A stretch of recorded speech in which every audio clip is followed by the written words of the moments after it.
கண்ட மெனிக்கு கணக்கிலே இல்லாத ஆள்லாம் போஸ்ட் போட்டாங்க. இப்போ ஒரு படம் இவ்வளவு பெரிய சென்சார் இஷ்யூவை சந்திச்சிட்டு இருக்கு, ஒருத்தர் கூட வாயை திறக்கல. இப்பதாங்க புரியுது தளபதி மேல சினிமாவுல எவ்வளவு பேர் வன்மத்தோட இருக்காங்கன்னு. தளபதியோட இந்த கடைசி படத்துக்கு பிஜேபி என்ன சதி வேலைகளை செய்தாலும் சரி, ஜனநாயகன் சாதனை படைப்பது 100% உறுதி. சும்மா இருந்த ஃபேன்ஸ சூடு ஏத்தி விட்டுட்டீங்க. இதுக்கப்புறம் நாங்க எப்படி சும்மா இருப்போம்? ஜனவரி 9 படம் ரிலீஸ் ஆகல அப்படின்றத படக்குழு அபிஷியலாவே அனௌன்ஸ் பண்ணிட்டாங்க. வேற எந்த டேட்ல ரிலீஸ் பண்ண போறாங்க அப்படின்றத கூடிய சீக்கிரம் சொல்றேன் அப்படின்னு அந்த அனௌன்ஸ்மெண்ட்ல சொல்லிருக்காங்க. பார்க்கலாம் என்ன பண்றாங்கன்னு. ஒரு மனுஷனுக்கு எவ்வளவுதான் பிரச்சனையை கொடுப்பீங்க?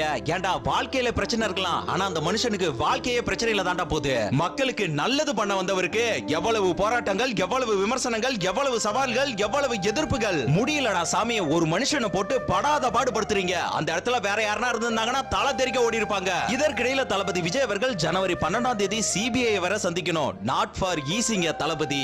நீங்க சாதாரணமா ஒரு நடிகர்னு சொல்லிடுறீங்க, ஆனா சரித்திரம் எழுத எவ்வளவு கஷ்டப்படுறாருன்னு அவருக்கு தாங்க தெரியும். காலம் அனைத்திற்கும் பதில் சொல்லும். கர்மா என்ற சொல் சும்மா விடாது.